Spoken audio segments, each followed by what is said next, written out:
ang dialect? Ang dialect ay variety ng wika na nagkakaiba depende sa lugar o rehiyon.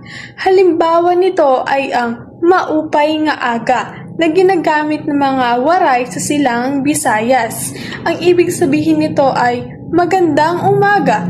Ipinapakita dito na maaaring magkakaiba ang salita o paraan ng pagsasalita batay sa lugar na pinagmulan ng isang tao. So, sabihin na lang natin na ang dialect ay wika o paraan ng pagsasalita na nakabatay sa lugar. Ang tatalakayin natin ngayong araw ay idiolect. Ano nga ba ang idiolect? Ang idiolect ay sariling estilo o paraan ng pagsalita ng isang tao.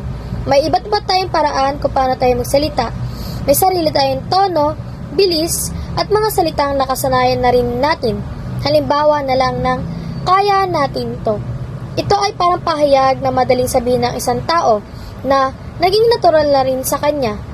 Pinapakita rito na ang bawat isa sa atin ay may sariling paraan kung paano tayo magpahayag. Sa madaling salita, ang idiolect ay natatanging paraan mo lang ng pagpapahayag. Ate Lopez, ano po ang sociolect? Ang sociolect po ay uri ng variety ng wika na kung saan ay nabubuo at ginagamit sa pangkat o grupo. Kinabibilangan din ito ng isang tao tulad ng magkaibigan, kabataan at ng iba pang grupo. Halimbawa po, Lods tara na or Lods ano tara. Karaniwang ginagamit ng magkakaibigan o kabataan.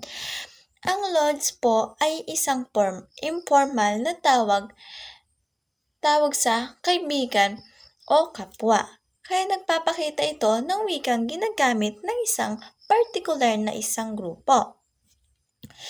Sa madaling salita po, ang sociolect ay wikang ginagamit ng isang partikular na pangkat at nagsisilbi itong paraan upang may pakita natin sa kanilang pagkakailanlan at pakikipagkapwa.